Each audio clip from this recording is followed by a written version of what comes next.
हृदय वाली पुष्पा 92 वर्षीय अपनी सास विमला पर बहुत जुल्म करती थी। ससुर के गुजर जाने के बाद से पुष्पा ने अपनी सास विमला का जानवरों से भी बदतर हाल कर दिया था। वो उसकी गिनती घर के नौकरों में करती, उसे अलग थाली में खाना देती, रहने के लिए अलग छोटा सा कमरा। ये सब देख पुष्पा के पति आलोक को बेहद दुख होता, लेकिन वे चाह कर भी ना कुछ कह पाते ना कुछ कर पाते। एक तरफ उसकी 92 वर्षीय वृद्ध माँ थी, तो दूसरी तरफ उसकी धर्मपत्नी। वो करता भी तो क्या करता, वो असमंजस में पड़ गया था। तभी एक दिन पुष्पा अपने पति आलोक से कहती है, सुनो जी, मैं सोच रही थी क्यों ना अपने बेटे राहुल की भी शादी करा दे। देखो ना, घर का सारा काम मुझे अकेले करना पड़ता है और वो बुढ़िया की देख रेख भी मुझे ही करनी पड़ती है। मुझसे नहीं होता ये सब। ठीक है, हम राहुल के लिए लड़के देखना शुरू करते हैं। वैसे भी अब उसकी उम्र हो चुकी है। पुष्पा राहुल की शादी के बारे में सोचकर मन ही मन खुश होने लगती है। दरअसल पुष्पा अपने लिए एक ऐसी बहू की तलाश में है जो गाय से भी ज्यादा सीधी और कोयल से भी ज्यादा मीठी हो। बहुत ढूंढने और जांच परखने के बाद देविका के साथ आखिरकार उसकी तलाश पूरी होती है। वो देविका को राहुल के लिए पसंद कर लेती है और एक अच्छा सा मुहूर्त देखकर उनकी शादी करा देती है। ऊंचे संस्कार और सरल स्वभाव वाली देविका ने ससुराल में पहले दिन से ही सबका दिल जीत लिया। वो रोजाना अपने ससुराल में दिन की शुरुआत पूजा पाठ से करती और सबका अच्छे से ख्याल रखती। एक दिन देविका सबके लिए डाइनिंग टेबल पर प्लेट लगाती है। सभी लोग टेबल के पास आकर बैठ जाते हैं। देविका अपनी दादी सास का भी हाथ पकड़कर उन्हें डाइनिंग टेबल पर बिठाती है और उन्हें खाना परोसी रही होती है कि पुष्पा उसे रोक लेती है। ठहरो देविका। क्या हुआ मम्मी जी? देविका, तुम इस घर में नई हो इसलिए शायद तुम्हें पता नहीं। तुम्हारी दादी सास के लिए अलग थाली है, वो इस थाली में नहीं खाती। देविका मुड़कर विमला की तरफ देखती है और फिर अपनी सास पुष्पा से प्रश्न करती है, लेकिन मम्मी जी, रसोई में तो यही प्लेट थी। तुम यही ठहरो, मैं इनके लिए प्लेट लेकर आती हूँ। पुष्पा रसोई में किसी कूड़ेदान की तरह पड़ी प्लास्टिक की प्लेट लेकर आती है और उसी में विमला के लिए खाना लगाती है। जब ये सब देविका देखती है तो वो आश्चर्य में पड़ जाती है और फौरन उठकर रसोई घर से दूसरी प्लास्टिक की प्लेट भी ले आती है। अरे बेटा, ये दूसरी थाली तो किसके लिए लाई है? देविका मासूमियत के साथ जवाब देती है, आपके लिए मम्मी जी। हाँ, मेरे लिए? पर क्यों? माँ जी, जब आपने अपनी सास यानी मेरी दादी सास को प्लास्टिक की प्लेट में खाना लगाया तो मैं समझ गई कि ये जरूर आपके घर की कोई परंपरा होगी, इसलिए मैं आपके लिए भी ये प्लास्टिक की प्लेट ले आई। अब आप अपनी सास के लिए इस प्लेट में खाना लगा दीजिए और मैं अपनी सास के लिए इसमें खाना लगा देती हूँ। देविका की बातों से पुष्पा हैरान हो जाती है। वो सोच में पड़ जाती है कि वो अपनी बहू देविका की मासूमियत पर खुश हो या फिर उसकी नासमझी पर दुखी। इसी तरह दिन बीतते चले जाते हैं और अब देविका को घर का माहौल और सास का स्वभाव सब समझ में आने लगता है। एक दिन सुबह पुष्पा अपनी सास यानी विमला को उसके कपड़े धोने के लिए कहती है और ये सब दूर से देविका देख लेती है।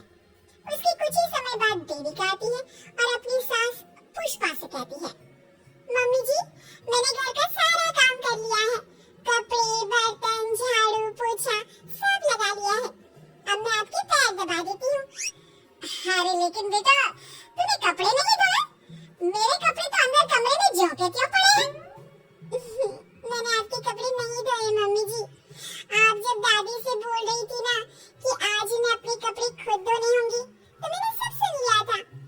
फिर मुझे लगा आज पूर्णिमा भी है, इसलिए शायद ये आपके घर की कोई रस्म होगी, तो मैंने आपके कपड़े भी नहीं धोए मम्मी जी। देविका की बातें सुनकर पुष्पा अपना सर पकड़ लेती है और मन ही मन कहती है, ये तो जरूरत से कुछ ज्यादा ही सीधी है। अब क्या करूं मैं इसका? इस बुढ़िया ने मुझे परेशान करके रख दिया है।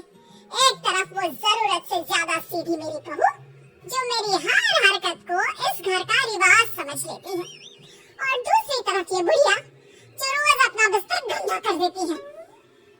और बुढ़िया, अब कौन करेगा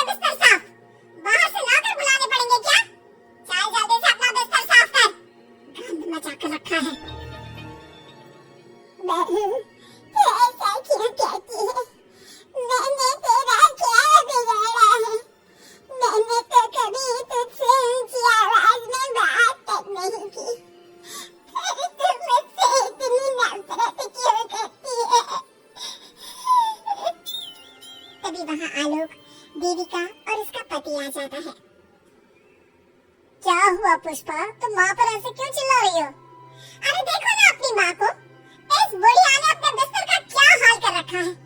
कितनी बदबू आ रही है इस बिस्तर से, किसी काम की नहीं ये बुढ़िया। आप एक काम क्यों नहीं करते, इस बुढ़िया को वृद्धाश्रम क्यों नहीं छोड़ाते? आलोक ये सुनकर परेशान हो जाता है। वो मन ही मन अपनी माँ से अपनी गलतियों की माफी तो मांगता है, लेकिन जुबान से कुछ नहीं बोलता। मत कर बेटा, जैसा बोलेगी मैं ठीक वैसा ही करूंगी। मैं अभी इस बिस्तर को साफ कर देती हूँ, पर प्लीज मुझे इस घर से मत निकाल। ये घर मेरे पति की आखिरी निशानी है।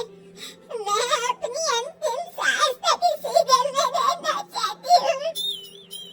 माँ जी, दादी सास का बिस्तर मैं साफ कर दूंगी और अब से आपको कोई शिकायत का मौका भी नहीं दूंगी। आप प्लीज दादी को वृद्धाश्रम मत भेजिए। हाँ माँ, दादी को रहने दीजिए ना यहीं पर, उनके बिना ये घर बिल्कुल अच्छा नहीं लगेगा। देखो बेटा, इनका जाना जरूरी है। अब इनकी उम्र हो चुकी है, इसलिए अब इन्हें अपनी बाकी की जिंदगी वहीं बितानी पड़ेगी। इतने में देविका वहाँ से चली जाती है और कुछ ही मिनट बाद एक बड़ा सा बैग लेकर वहाँ पहुँच जाती है। देविका के हाथ में बैग देखकर सब अचंभे में पड़ जाते हैं।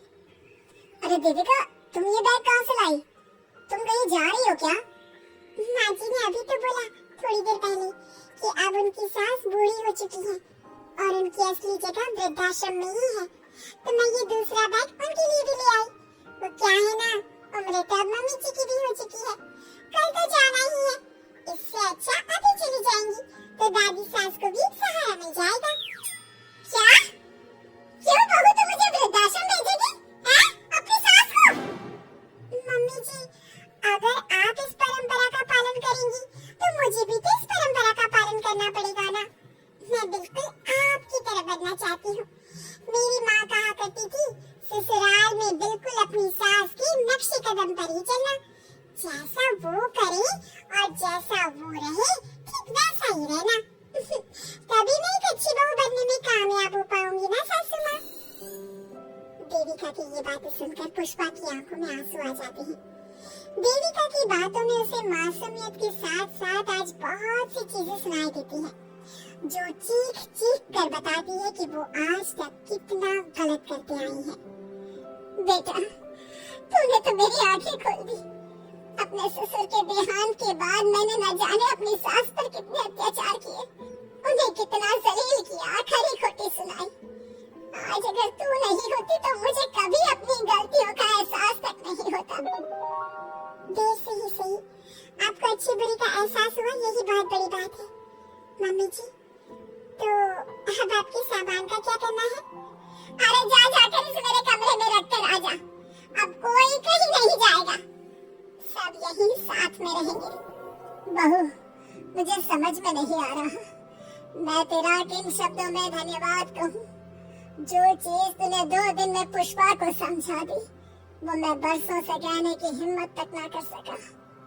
पापा जी, जरूरी नहीं कि हर बात कहकर भी बताई जाए। कभी कभी अपनी गलतियों का एहसास कराना भी जरूरी होता है। और मैंने भी मम्मी जी के साथ ठीक वैसा ही किया, उन्हें उनकी गलतियों का एहसास कराया और देखिए आज सब ठीक हो गया। सच में देविका, तुमने आज हम सबको बहुत बड़ी सीख दी है। अब पुष्पा सुधर जाती है और घर की पूरी जिम्मेदारी देविका को सौंप देती है और अब उनका परिवार एक सुखी और समृद्ध परिवार की तरह